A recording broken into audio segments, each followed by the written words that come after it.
ಈಗ ನೋಡ್ರಿ ಎಲ್ಲ ಅಡುಗೆನೂ ಮಾಡ್ಬೇಕ್ರಿ. ಈಗ ನಾನು ಅಡುಗೆ ಮಾಡ್ತೀನಿ ರೀ. ಆ ಕಡೆ ಅಡುಗೆ ಮಾಡಾಕತ್ತಾರ ಅವ್ರನ್ನ ಯಜಮಾನ್ರು. ನಾನಿಲ್ಲಿ ಮನೆಯಾಗ ಒಂದಿಷ್ಟು ಮಾಡ್ಕೊತೀನಿ ರೀ. ಬಿರಿಯಾನಿ ಮಾಡ್ಲತ್ತೀನಿ ರೀ ಸಪ್ರೇಟಾಗಿ, ಅಂದ್ರೆ ಮಸಾಲ ರೈಸ್ ರೀ. ಈಗ ಅಲ್ಲಿ ಮತ್ತು ಬೇರೆ ರೈಸ್ ಕಡೆಗೆ ಮಾಡ್ಕೊತೀವಿ. ಹಾಂ ಸಣ್ಣ ಬೇರೆಲ್ಲ ಮುಚ್ಚಿಟ್ಟು ನೋಡ್ರಿ ಮಿಸಿಲಿರ. ಈಗ ಉಳ್ಳಾಗಡ್ಡಿ, ಮೆಣಸಿನ್ಕಾಯಿ, ಪಲಾವ್ ಎಲೆ, ಚಕ್ಕಿ, ಲವಂಗ, ಮೆಣಸ ಇದಿಷ್ಟು ಹಾಕಿ ನೋಡಿದೀನಿ ರೀ. ಬಿರಿಯಾನಿ ಅಂದ್ರೆ ಇದ್ರಾಗಿನ ಚಿಕನ್ ಮಟನ್ ಹಾಕಂಗಿಲ್ಲ ರೀ, ಅದ್ರ ಬಿರಿಯಾನಿ ಟೈಪ್ ಮಾಡ್ತೀವಿ. ಅಲ್ಲಿ ವೈಟ್ ರೈಸ ಮಾಡ್ತಾರೆ ರೀ ಎಲ್ಲರಿಗೂ ಉಳ್ಳಾಕ. ನಾನಿಲ್ಲಿ ದೇವ್ರ ನೋಗೆ ಕೊಡ್ತೇಕ ಇದು ಸಪ್ರೇಟಾಗಿ ಮಾಡಕತ್ತೀನಿ ರೀ. ಈಗ ನೋಡ್ರಿ ಎಲ್ಲ ಮಸಾಲೆ ಫ್ರೈ ಇವಾಗ ಏನು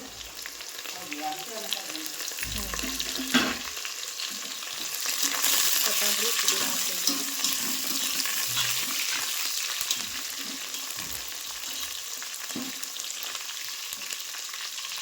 ಈಗ ಇದಕ್ಕೆ ನೀರು ಹಾಕೊಂಡ್ಬಿಡ್ತೀನಿ ರೀ.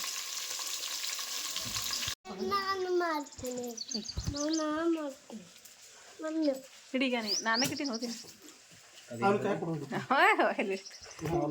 ಗಿಡಿ ಬರೀಗ ಎಣ್ಣೆ ಚಂದ ಹಾಕ್ಪ ಪೂಜಾರಿ ಈ ಕಡೆ ನೋಡ್ಕೋತೀಗ.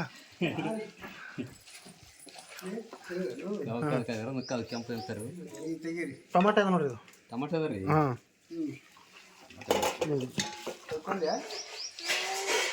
ಎಣ್ಣೆ ಹಾಕ್ಲಕತ್ತೀರಿ? ಹಾಂ ಹಾಂ ಇಡಿ ಮಗ ನೋಡ್ರಿ. ಇದು ಬೋಣ್ಯಾಗ ರೈಸ್ ಪುದೀನ ರೈಸ್ ಮಾಡ್ಯಾರ ಇಲ್ಲಿ ನೋಡ್ತಿರ್ಬೋದು ರೀ. ಪುದೀನ ರೈಸ್ ರೆಡಿ ಆಗೈತ್ರಿ. ಮತ್ತು ಇದು ನಾನು ಬಿರಿಯಾನಿ ಮಾಡಿದ್ನಲ್ರಿ, ಇದಿಷ್ಟ ಇದನ್ನೂ ರೆಡಿ ಆಗೈತ್ರಿ. ನವ್ದ್ಯಾಕೆ ಮಾಡೀನಿ ರೀ ಸಪ್ರೇಟ, ಅದು ಸಪ್ರೇಟ್ ಮಾಡೀನಿ ರೀ. ಈಗ ನೋಡ್ರಿ ನಾನು ಇದು ಹೂವು ಅದು ಇದು ಎಲ್ಲ ಇಟ್ಕೊಂಡಿನಿ ರೀ. ಇಲ್ಲಿ ನೋಡ್ರಿ ಹೂವು ಇಟ್ಕೊಂಡಿನಿ, ಗಲಿ ಪರ್ಗಿ ಇದೆಲ್ಲ ತೊಗೊಂಡಿನಿ ರೀ. ಈಗ ದರ್ಗಾಕ್ಕೆ ಹೋಗ್ಬೇಕು ರೀ. ಇಲ್ಲಿ ನೋಡ್ರಿ ರೆಡಿ ಮಾಡೀನಿ. ಈಗ ಇಲ್ಲಿ ನೈವೇದ್ಯ ಮಾಡ್ಕೊಂಡಿನಿ ರೀ ಎಲ್ಲ. ಈಗ ಹೋಗಿ ದರ್ಗಾಕ್ಕೆ ಹೋಗಿ ನೈವೇದ್ಯ ಕೊಟ್ಬಿಟ್ಟು ಬರ್ಬೇಕು ನೋಡ್ರಿ. ಈಗ ಇಟ್ಕೊಂಡ್ರಿ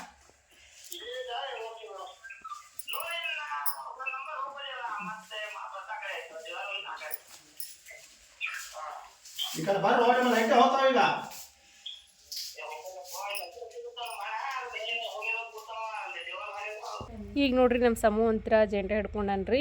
ನಮ್ಮ ಯಜಮಾನ್ರು ಅಂತಂದ್ರೆ ಗಲಿ ಪರಿಬೇದೆಲ್ಲ ತೊಗೊಂಡ್ರೆ ನಾನು ನೈವೇದ್ಯ ಹಿಡ್ಕೊಂಡಿನಿ ರೀ. ಈಗ ನಡೆದೀವಿ ನೋಡ್ರಿ ನಾವು ದರ್ಗಾಕ್ರಿ.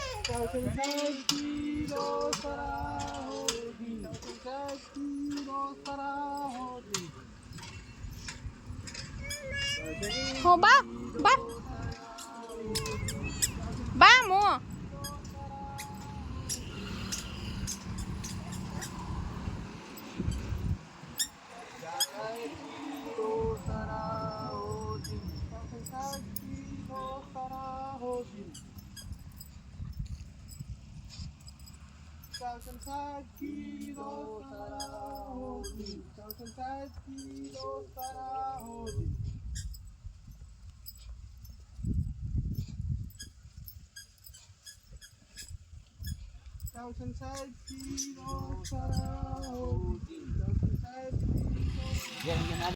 ಸರಿ ಸಮೂ ಸರಿ.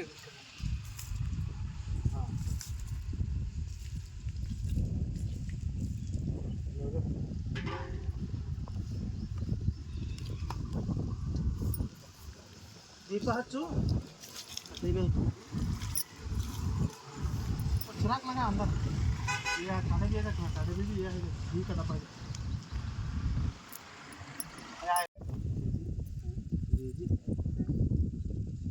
जी जी ऐसा ಅಲ್ಲಿ ಬಾ ಆಚೆ ಕಡೆ ಬಾ ಮಗ. ಕೈ ಹಿಡಿ ಸಮೂ.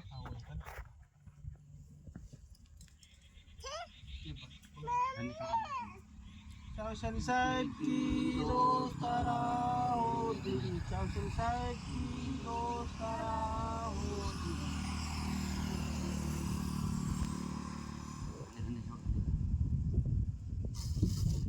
फुले नहीं पूरे? हाँ फुला भी है, हार भी है.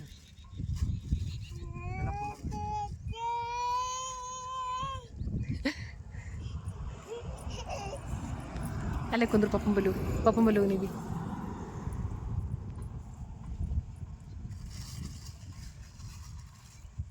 ಹಾಕಿ ಮಗ ಹೂವು ನೀವು ಒಂದೆರಡು ಹಾಕ್ರಿ.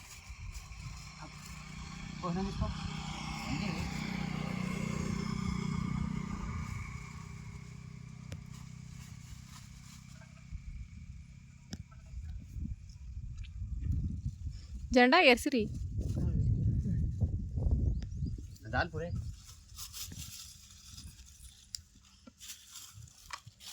एक दो कल्ला में लग जाएंगे ना इसका बाद में लग जाएगा फिर बाद में నేను ఉదయం కొడలేంద్ర ಇದು ಟ್ಯಾಂಗ ಇದು ಮಾಡ ಹೋಗ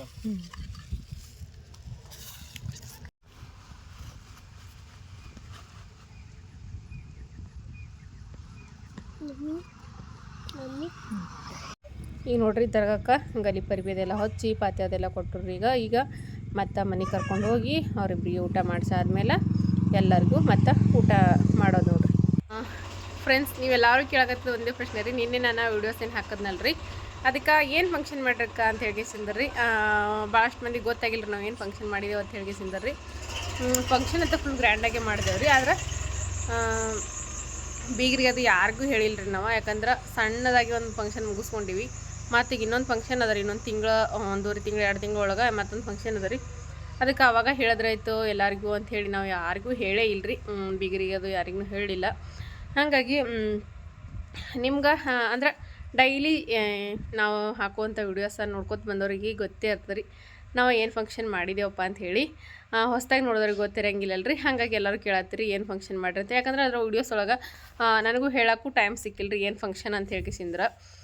ನಾನು ಅದು ನನ್ನ ವಯಸ್ಸನ್ನು ಕೊಟ್ಟಿಲ್ಲ ರೀ ಆ ವೀಡಿಯೋಸಿಗೆ ಒಂದು ಸ್ವಲ್ಪನೂ. ಹಾಗಾಗಿ ಗೊತ್ತಾಗಿಲ್ಲ. ಬರೀ ಫಂಕ್ಷನ್ ಅಂತ ಅಷ್ಟೇ ಗೊತ್ತಾಗ್ಯದ, ಏನು ಫಂಕ್ಷನ್ ಅನ್ನೋದು ಯಾರಿಗೂ ಗೊತ್ತಾಗಿಲ್ಲ. ಅದಕ್ಕೆ ನೀವೆಲ್ಲರೂ ಕೇಳಕತ್ತೀವಿ ಪ್ರಶ್ನೆಗೆ ಇವತ್ತು ಏನು ಫಂಕ್ಷನು ಏನು ಮಾಡಿದ್ವಿ ಅಂತೇಳಿ ಅದನ್ನೇ ಎಲ್ಲದನ್ನೂ ಹೇಳತ್ತೀನಿ ರೀ. ನಾವು ಮಾಡಿರೋದು ಒಂದು ಪುಟ್ಟ ಫಂಕ್ಷನ್ ರೀ. ಸದ್ಯಕ್ಕೆ ಮುಂದೆ ಒಂದು ದೊಡ್ಡ ಫಂಕ್ಷನ್ ಅದ ರೀ. ಆದಷ್ಟು ಜಲ್ದಿನೇ ಮಾಡ್ಬೇಕಂತ ಅಂದ್ಕೊಂಡಿವ್ರಿ. ಏನಾಗ್ತದೋ ಗೊತ್ತಿಲ್ಲ, ಟೈಮ್ ಯಾವಾಗ ಕೂಡಿ ಬರ್ತದೋ ಗೊತ್ತಿಲ್ಲ. ನಮ್ಮದು ಆಸೆ ಅದ ಭಾಳ ಜಲ್ದಿ ಮಾಡ್ಬೇಕಂಥೇಳಿ. ಆದಷ್ಟು ಜಲ್ದಿ ಟೈಮ್ ಕೂಡಿ ಬಂತಂದ್ರೆ ಅದನ್ನು ಆ ಒಂದು ಫಂಕ್ಷನ್ನು ಜಲ್ದಿನೇ ಮಾಡ್ತೇವೆ ರೀ. ಈಗ ಪುಟ್ಟದಾಗಿ ಮುಗಿಸ್ಕೊಂಡಿರುವಂಥ ಈ ಫಂಕ್ಷನ್ನ ಏನಪ್ಪ ಅಂತಂದ್ರೆ ರೀ, ನಾವು ಪ್ರತಿ ವರ್ಷ ಮಾಡ್ತೀವಿ ರೀ ಇದು. ಯಾಕಂತಂದ್ರೆ ಒಂದು ವರ್ಷವೂ ನಾವು ಬಿಡಂಗಿಲ್ಲ ರೀ. ಅಂದ್ರೆ ನಾವು ಫಿರೋಜಾಬಾದ್ ಬಿಟ್ಟು ಬಂದ ಇವಾಗ 8 ವರ್ಷ ಕಂಪ್ಲೀಟ್ ಆಯ್ತು ರೀ. 8 ವರ್ಷ ಮುಗ್ದ 9ನೇ ವರ್ಷ ರನ್ನಿಂಗ್ ರೀ ಈಗ. ಆ 8 ವರ್ಷವೂ ಕಂಪಲ್ಸರಿಯಾಗಿ ನಾವು ಈ ಫಂಕ್ಷನ್ನ ಮಾಡ್ಕೊತ ಬಂದಿದ್ದೇವೆ ರೀ. ಅಂದ್ರೆ 1 ವರ್ಷವೂ ಬಿಟ್ಟಿಲ್ಲ ರೀ ನಾವು. ಪ್ರತಿ ವರ್ಷ 8 ವರ್ಷದಿಂದನೂ ಮಾಡ್ಕೊತನ ಬಂದಿವ್ರಿ. ಈಗ 8 ವರ್ಷ ಕಂಪ್ಲೀಟ್ ಆಯಿತು ನಾವು ಫಂಕ್ಷನ್ ಮಾಡ್ಲಿಕ್ಕತ್ತು. ಏನಪ್ಪ ಅಂತಂದ್ರೆ ರೀ, ಈಗ ನಾವು ಹೊಲದೊಳಗೆ ಎಲ್ಲ ಬೆಳೆನೂ ಹಾಕಿರ್ತೀವಿ ರೀ, ಎಲ್ಲ ರಾಶಿನೂ ಮಾಡ್ಕೊಂಡಿರ್ತೀವಿ. ಆದ್ರೆ ಲಾಸ್ಟ್ ಆಗೋದ ಜೋಳದ ರಾಶಿ ರೀ. ಆದರೆ ಇನ್ನೂ ಕಳ್ಳಿ ರಾಶಿಗಳು ಅದಾವೆ ರೀ ನಮ್ಮವು. ಜೋಳದ ರಾಶಿ ಅಲ್ರಿ. ಓಮ್ಮು ಅಲ್ಲಡಿ ಬರ್ತೀನಿ. ಲಾಸ್ಟ್ ಬರೋವಂಥ ಈ ಜೋಳದ ರಾಶಿ ಏನು ಮಾಡ್ತೇವೆ ಅಂತಂದ್ರೆ ರೀ, ನಾವು ಒಂದು ಪುಟ್ಟದಾಗಿ ಫಂಕ್ಷನ್ ಮಾಡಿ ಮುಗಿಸ್ತೇವೆ ರೀ. ಪುಟ್ಟದಾಗಿ ಒಂದು ಫಂಕ್ಷನ್ ಮಾಡಿ ಈ ಜೋಳದ ರಾಶಿನ ಮುಗಿಸ್ತೇವೆ ರೀ. ಏನಪ್ಪ ಅಂದ್ರೆ ರೀ, ಜೋಳ ಗುತ್ತಿಗೆ ಕೊಯ್ಸ್ತೇವೆ ರೀ. ಕೊಯ್ಸಾದ್ಮೇಲೆ ಜೋಳ ಮುರಿತಾರೆ ರೀ. ಮುರಿದಾದ್ಮೇಲೆ ರೀ ರಾಶಿ ಇರ್ತಲ್ಲ ರೀ, ರಾಶಿ ದಿನ ನಾವು ಈ ಫಂಕ್ಷನ್ ಮಾಡ್ತೇವೆ. ರಾಶಿ ಮಾಡ್ಬೇಕಾದ್ರೆ ವಾರ ನೋಡ್ತೇವೆ ರೀ. ಅಂದ್ರೆ ಸೋಮವಾರ ಮತ್ತು ಗುರುವಾರ. ಗುರುವಾರ ವಾರ ಇತ್ತಪ್ಪ ಅಂತಂದ್ರೆ ನಾವು ಈ ಫಂಕ್ಷನ್ ಮಾಡೋದ ಸೋಮವಾರ ಮತ್ತು ಗುರುವಾರ, ಈ 2 ವಾರ ಅಷ್ಟೇ ರೀ. ಅದು ನೋಡ್ಕೊಂಡು ಇಲ್ಲೇ ಒಂದು ದರ್ಗಾ ಅದ ರೀ. ದರ್ಗಾಕ್ಕೆ ಒಂದು ಸಣ್ಣದ ಮರಿ ಮಾಡಿ ನೈವೇದ್ಯ ಅದು ಕೊಟ್ಟು ಜೋಳದ ರಾಶಿನೇ ಮಾಡ್ತೇವೆ ರೀ. ಇದು ಪ್ರತಿ ವರ್ಷ ಮಾಡುವಂಥ ಒಂದು ಪುಟ್ಟ ಫಂಕ್ಷನ್ ರೀ. ನಮ್ಮ ಮನೆಯೊಳಗೆ ನಾವು 8 ವರ್ಷದಿಂದನೂ ಮಾಡ್ಕೊತಾನೆ ಬಂದಿದ್ದೇವೆ ರೀ. ಲಕ್ಷ್ಮಿ ಅದಾಳ್ರಿ ಇಲ್ಲೇ. ಲಕ್ಷ್ಮಿಗೆ ಉಡಿ ತುಂಬಿ ಆಕಿಗೂ ನೈವೇದ್ಯ ಕೊಟ್ಟ, ಆಕಿಗೆ ಸತ್ಕದ ಹೋಳ್ಗೆ ಅದೆಲ್ಲ ಮಾಡಿ ನೈವೇದ್ಯ ಕೊಟ್ಟು ಉಡಿ ತುಂಬಿ ಬಂದಾದ್ಮೇಲೆ ಒಂದು ಸಣ್ಣದ ಮರಿ ಮಾಡಿ ಇಲ್ಲಿ ದರ್ಗಕ್ಕೆ ನೈವೇದ್ಯ ಕೊಟ್ಟು ಹೊಲಕ್ಕೆ ಮಿಸಿನ್ ಹಚ್ತೇವೆ ರೀ. ಅಲ್ಲಿ ತನಕ ಜೋಳದ ರಾಶಿ ಮಾಡಂಗಿಲ್ಲ ರೀ ನಾವು. ಜೋಳದ ರಾಶಿನೂ ಆಯ್ತ್ರಿಪ್ಪ ನಿನ್ನೆ. ಜೋಳದ ರಾಶಿನೂ ಮಾಡ್ಕೊಂಬಂದಾರ. ಹಾಗಾಗಿ ನಾವು ಜೋಳದ ರಾಶಿಗೆ ಪ್ರತಿ ವರ್ಷವೂ ಈ ಫಂಕ್ಷನ್ನ ಮಾಡ್ಕೊತಾನೆ ಬಂದಿದ್ದೇವೆ ರೀ. ಅದಕ್ಕೆ ನಿಮ್ಮೆಲ್ಲರಿಗೂ ಈಗ ಓಮು ಬರ್ತೇವೆ ಹೀಗೆ ಗೊತ್ತೈತೆ ಅಂತ ಅನ್ಕೋತೀನಿ ರೀ. ನಾವು ಪ್ರತಿ ವರ್ಷ ಈ ಕಡೆ ಬಾ ಪ್ರತಿ ವರ್ಷವೂ ಜೋಳದ ರಾಶಿಗೆ ಮಾಡುವಂಥ ಫಂಕ್ಷನ್ ರೀ. ಒಂದು ಸಣ್ಣದ ಮರಿ ಮಾಡಿ ನೈವೇದ್ಯ ಕೊಟ್ಟ ಜೋಳದ ರಾಶಿನ ಮಾಡ್ಕೊಳ್ಳುವಂಥದ್ದು ರೀ.